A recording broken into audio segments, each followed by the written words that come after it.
I was shocked to learn that my husband's prostate cancer screening results were not as straightforward as I had hoped, despite my expertise as a health editor. Prostate cancer, a silent threat. Prostate cancer is a stealthy enemy, often hiding without symptoms and striking men of all ages. As the most common cancer among men, it's a critical issue that demands our attention. The Telegraph's campaign for better detection. The Telegraph has been advocating for targeted screening, aiming to identify those at the highest risk first. Experts believe that with advancements in diagnostics, screening will become more accessible, utilizing MRI and advanced blood tests to pinpoint aggressive cancers. Andrew's private screening journey. My husband, Andrew, volunteered for private screening as part of our campaign. At 51, with no urinary issues and no family history, he seemed an unlikely candidate. The goal was to showcase an advanced screening model, a routine MRI to detect early changes. Britain's screening gap. Currently, Britain lacks a national screening system. Men can request a PSA blood test from their GP, but GPs are instructed not to suggest it proactively. This policy has led to a surge in demand since Sir Chris Hoy's diagnosis and terminal illness were made public. Private screening, a growing trend. Many men, like Andrew, are opting for private, comprehensive screening, including MRI tests. Vista Health, offering such a package, has seen a significant increase in bookings since Sir Chris's revelation. Andrew's results, a surprising twist. Andrew's results were intriguing. He scored a 2 to 3 on the PI-RADS scale, a standardized system used by radiologists. A score of 2 is low risk, but 3 is more ambiguous, described as equivocal or intermediate risk. The radiologist found Andrew on the cusp, with some unusual signals and marginal enlargement. The doctor's perspective. The doctor described the disease's insidious nature, leaving us uneasy. Andrew's PSA level was low, but the potential implications were worrying. The waiting game. As we waited for further consultation, my mind raced with scenarios. Andrew, being in diagnostics, tried to remain calm, seeing it as data collection. The limitations of private screening. Private screening provides information, but leaves patients to navigate the next steps alone. It's easier if you have knowledge and resources, but more challenging if you rely on the NHS and face long waits for further diagnostics. Seeking expert advice.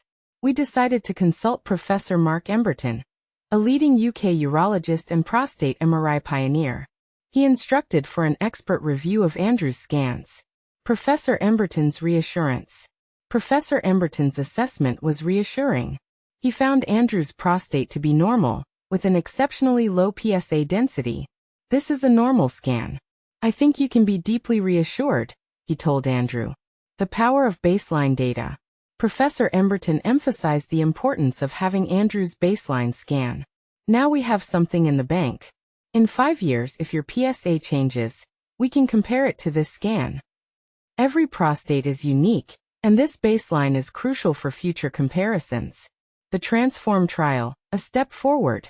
The Transform trial, the UK's largest prostate cancer screening trial in 2 decades, will start recruitment in November. It will compare various screening methods, including MRI, genetic testing, and PSA tests. The future of prostate screening. The UK National Screening Committee is reconsidering its stance on prostate screening, with experts advocating for targeted checks, especially for high-risk groups like Black men and those with certain genes. Andrew's takeaway. Andrew, having experienced the process, now understands the importance of early detection.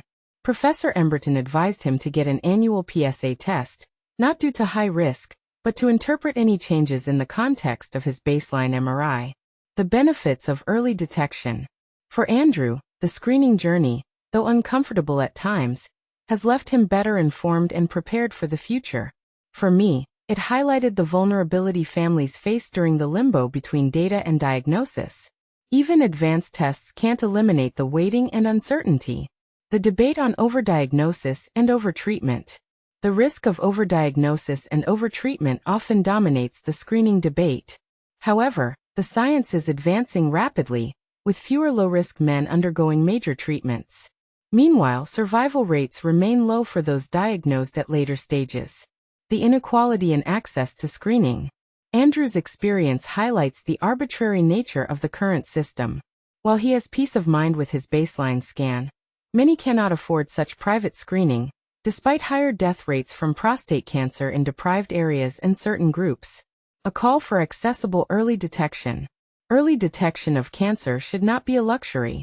It should be a fundamental part of our healthcare system, ensuring timely diagnoses and better outcomes for all. Supporting prostate cancer research. Prostate cancer research is one of 4 charities supported by the Telegraph's Christmas charity appeal. To donate, visit telegraph.co.uk/appeal2025 or call 0151 317 5247.